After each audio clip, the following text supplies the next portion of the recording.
Question है यदि 6 अंकों की संख्या 5, 7, Z, X, Y, 8, 7, 11 और 13 में से प्रत्येक से विभाज्य यानी कि 7, 11, 13 प्रत्येक का इसमें गुणज है तो x - 2y + z का मान है, ये पूछा है। यानी कि इसने बता रखा है कि 5, 7 और z और x, y और 8 ये किससे विभाज्य है?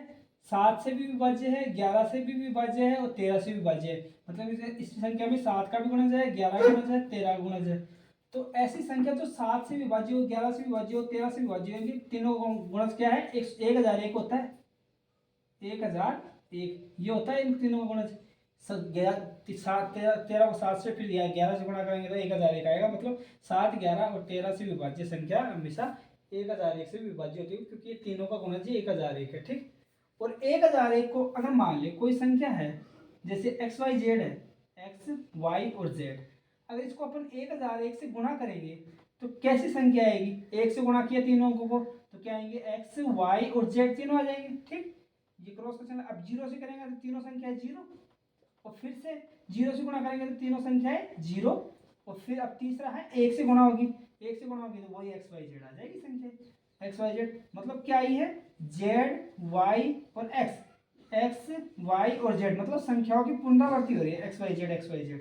मतलब 1000 संख्या 1001 से कोई 6 अंकों की संख्या गुणा में है ना, 1001 जिस यानी कि कोई 6 अंकों की संख्या है उसका गुणज अगर 1001 है, 1001 से विभाज्य है, कोई 6 अंकों की संख्या 1001 से विभाज्य है तो उसके शुरू के 3 अंक आखिरी के 3 अंक के बराबर होते हैं। इसका मतलब ये जो 3 अंक है तो ये जो 3 अंक ये समान है। मतलब अपन कह सकते हैं इसकी जगह पर 5 रख दें, इसकी जगह 7 रख दे और इसकी जगह z रख दे। तो यानी कि इसका मतलब क्या हुआ? z बराबर क्या आ गया? 8 और यहाँ से क्या आ गया? y बराबर क्या आ गया?